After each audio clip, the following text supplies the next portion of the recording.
Bonjour my friends, I'm Frankie and welcome to Club Foodie.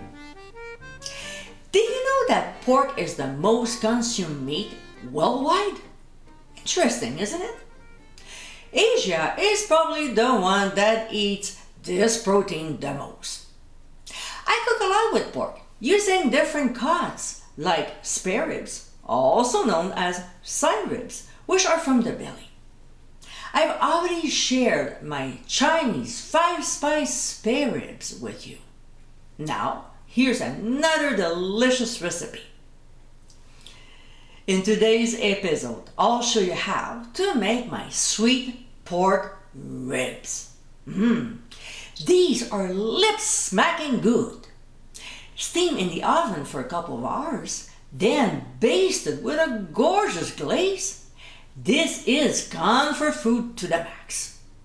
After trying it, this is a recipe you'll be making over and over. So my friends, let's get cooking. First, we'll make a rub.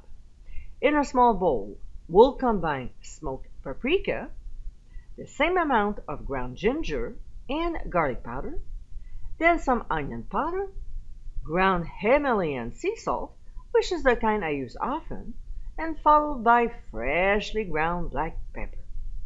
We'll whisk the spices until well blended. Here we have 3.5 pounds of beautiful ribs, and I like to flip them over so I can see where the bones are. I usually like to portion them into 3 to 4 bone slabs. Alright, so now we'll spoon the spice mixture onto the ribs and rub it in well. We'll then place them on a wire rack lightly greased with cooking spray, sitting over a baking dish, meat side down. If there's any rub left on a cutting board, we'll shake it over the ribs. Why waste it?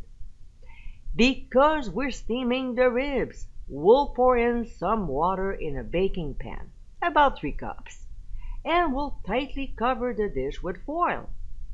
We'll transfer to a 300-degree preheated oven and let the ribs steam for 2 hours. About half an hour before the time is up, we'll start making the glaze.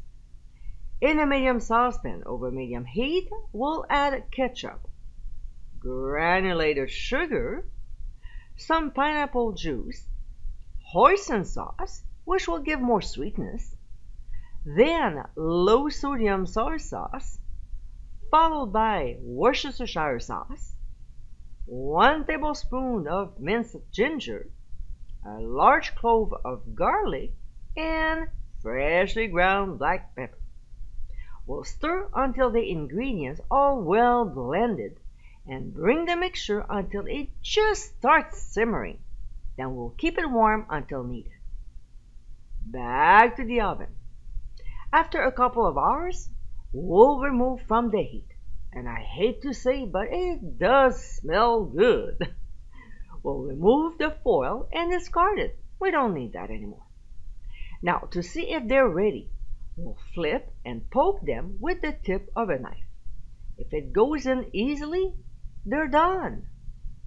Before we forget, we'll increase the heat to 375 degrees Fahrenheit. We'll transfer our ribs onto a plate. Now, we'll take a wire rack and place it on a baking sheet lined with foil. The steaming process is over and time to bake them. We'll then place the ribs meat side up. Spoon some glaze over each portion and brush it on evenly to cover the entire surface. When this step is done, we'll transfer to the 375-degree preheated oven and we'll set our timer for 15 minutes. When time is up, we'll remove from the heat and redo it again by glazing the ribs.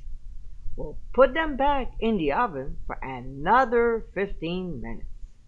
We'll repeat the same process one more time. Spoon the remaining glaze, brush it on evenly, and transfer them back to the oven to bake for the last 15 minutes. We'll garnish with sesame seeds and chopped green onions and serve them with rice. And my friends, these are our sweet pork ribs. This is an incredible recipe.